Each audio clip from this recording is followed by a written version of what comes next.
I am a huge Detroit Pistons fan, and I believe this is the year that Detroit finally puts the league on notice and says, we are here to run, y'all. We are here to put belt to ass, and we are not stopping anytime soon. Now, I believe this for a few different reasons. First and foremost, because Cade Cunningham last year looked to be getting closer to embodying the type of player I thought he could be coming out of Montverde. Elite floor general, mid-range maestro, 25, 6, and 9. He was fantastic. Now, of course, turnovers were an issue, 4.5 a game, but if he cuts those down, which I believe he will, he is going to take his game to another level. Now, outside of Cade, they also have great young talent. They have Jaden Ivey, who only played half the season, but in the games he played, averaged 18 points a game, 4 assists, became more efficient, showed that he could be a great complement to Cade in the backcourt. Then, of course, you had Thompson, elite defensive talent, showcased immense physical potential, and offensively, I think there's a lot to tap into. And then you have Jalen Duran.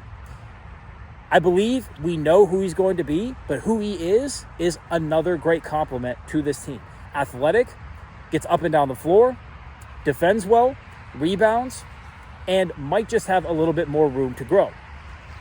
Now, I say that Detroit is going to run the league this year because I'm buying their potential. I'm buying that they have young guys who are athletic, who are hungry, who are oozing with possibility, and I believe that all of these factors are going to come together in Detroit taking another step and another step and another step. And I believe this is the year that they take that next step. They win a playoff series at least, if not go Eastern Conference Finals, or maybe even make an NBA Finals berth if they really play well, if they really ascend, and they do so, again, because of all these factors coming together. However, I also know that none of this is guaranteed, and that most of the time, when you and I bet on potential, when you and I look at a potential partner for a relationship, a potential business idea, a potential maneuver we make. Perhaps we're moving to a new city. Perhaps we're trying a new venture. Perhaps we're looking to branch off into a new career, whatever it may be. We look at these partners, these business ideas, these maneuvers, and we think about the potential. We think about what it could be. We think about how well it could go. But what we don't consider is that most of the time, things do not improve. If you go back through human history, progress was not inevitable. Potential was not often realized. When you look at GDP per capita, it hardly grew for basically all of recorded history until around the 16th century. And the only reason why it grew was mostly because of population. You had more people, so you could produce more stuff. Now, that's not GDP per capita, that's overall GDP. But even so, it only grew very slightly per person because there were tiny tweaks in the ability to create more goods and services. There were tiny tweaks in the market. There were tiny tweaks here and there, but nothing major. And I know that when it comes to Detroit, there's no guarantee they're going to tap into any of the potential they have. There's no guarantee that Cade is going to cut down on his turnovers. Russell Westbrook averages over 4 a game. He was an MVP. He is arguably a top 5 point guard of all time. I think he's top 5. He's one of the best players ever. Triple-double machine. A legend. And yet he averaged 4.5 turnovers a game. Harden averaged 4.5 turnovers a game. MVP, scoring champ, incredible player, absolute legend, 4th best shooting guard of all time, unless you want to put AI ahead of him, which I don't mind. I don't think there's anything wrong with that order. They turn it over all the time. So Cade might not get any more efficient. He also might not get any better at shooting. He might not get any better at finishing. He might not get any smarter. He might not care as much as I think he does. He might not begin to care even more. He might not grow mentally, psychologically, emotionally. Same with Thompson. Just because he has immense physical tools does not mean he's going to utilize them, does not mean that it's going to translate into anything tangible. He might just be a defensive asset. He might just be somebody who runs the floor, dunks, cuts, and does all those dirty things. Jalen Duran, like I said, we might just know who he is. And if that's the case, well, this proves the point even further. There's no more potential to tap into. He's just going to be a defender, a rebounder, somebody who gets up and down the floor, who gets to the dunker spot, and he helps your team out in that way. And then Jaden Ivey, he might just be 18 points a game. He might just be a 2-guard that can create his own shot, that can shoot off the catch, but he's not going to do anything more than what he's already done. Because the truth about human beings, the truth about human societies is that most of the time things don't improve. Just because on 2K, your My Career continues to get better as you gain VC and you upgrade your stats, does not mean that a player in real life will.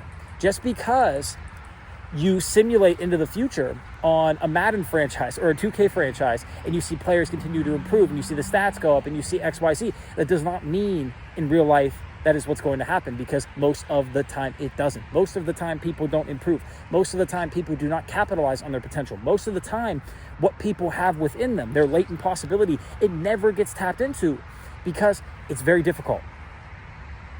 It's not difficult because it's actually hard. It's because we make it hard. You and I make it hard. We get in our own way. We set limiting beliefs. We tell ourselves we can't do that.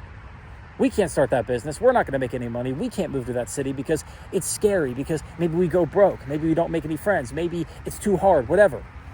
We tell ourselves that we can't get things done, and so we don't.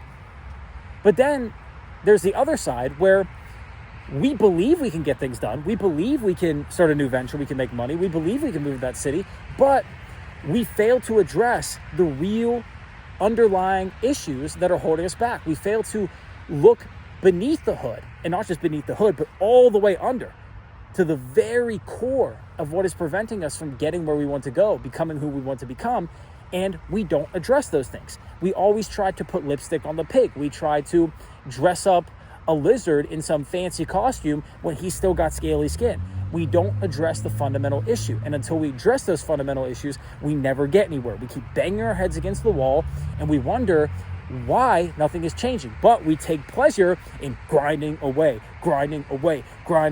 bleeding and sweating and bleeding and sweating. That's the hustle and grind culture. You see what I'm getting at here? Just because there is potential to be tapped doesn't mean it will be. And the reason why I put this in a video is not only to remind myself that my prediction for the Pistons this year is nowhere near guaranteed, and that it may very well backfire on me. Or at the very least, the Pistons will just be the same team they were last year, maybe slightly improved, maybe slightly tweaked because there were roster changes. But I also put this out because I see online so much discourse in NBA circles, but basically in every single area of life where people say, oh, well, just give it 5 years. They're going to be so great. I remember this with the Golden State Warriors. They said the same exact thing. After they got KD, they're going to win 10 straight championships because they're just going to keep getting better and better. The chemistry's going to be great, and they're just going to run the league because nobody's going to be able to stop them. Failing to realize that things change, circumstances change. KD gets injured. Klay Thompson gets injured. Teams get better. They adjust. They adapt. Times change. People's lives change. They get new partners. They have psychological issues. They have emotional turmoil. People die in the family. There's financial hardship here. There's a crisis in their hometown. There's some tragedy. All of these things affect humans.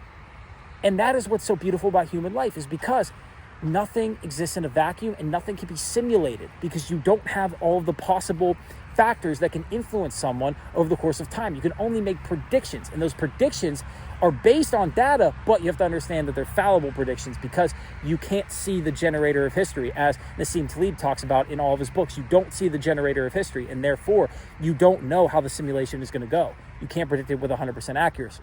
So if you have a favorite team, perhaps like the Raptors or the Magic, who look promising, perhaps you have a favorite team in the West, or you have a favorite team in sports, or you have this big prediction for AI or for crypto, whatever it may be. I see this in the Bitcoin crowd. They say it's going to take over the world. It's going to be the reserve currency. You don't know. It might be. If you're banking on it, you might be rewarded. I think it's a good bet, but you don't know. And the vehemence at which we make these predictions is really dangerous, because we begin to build identities around these predictions. We begin to tie ourselves so tightly to these predictions, because if we're right, then we get to be gods. We get to be worshipped. We get to be these pioneers, these mavericks, these trailblazers that saw it before everybody else, like Michael Burry in the Wall Street movie about 2008. We're not actually doing it because we want to be rewarded, or because we want to build better futures for our family, or because we simply want to live life and experience all that we can. It's because we want to be right. It's ego. So I caution you to remember that most of the time things don't get better. Most of the time people don't reach their potential. You see it in partners, women that you thought could be this certain type of person, men you thought could be this certain type of person. You see it in business ideas that could have been amazing but just didn't get off the ground or just didn't quite get all the way into the atmosphere. You see it all of the time. So remember that this year. Your prediction is probably going to be wrong on multiple fronts because you simply don't see everything. And that's why I'm excited for the year to start, because I want to see how it pans out. I think I know how it's going to go, at least when it comes to the Pistons, but I could be very wrong. And I know that I'm seeing through rose-tinted lenses because I want things to go a certain way. And if you can understand this about yourself, you can make better decisions, and or you're going to be able to plan for all the various contingencies that could come up due to your prediction.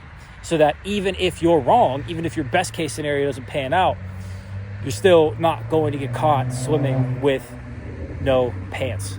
So with that, I say God bless. Have a great night. This is New Da Vinci. Let me know what you think about the Pistons down below, and I will see you in the next video.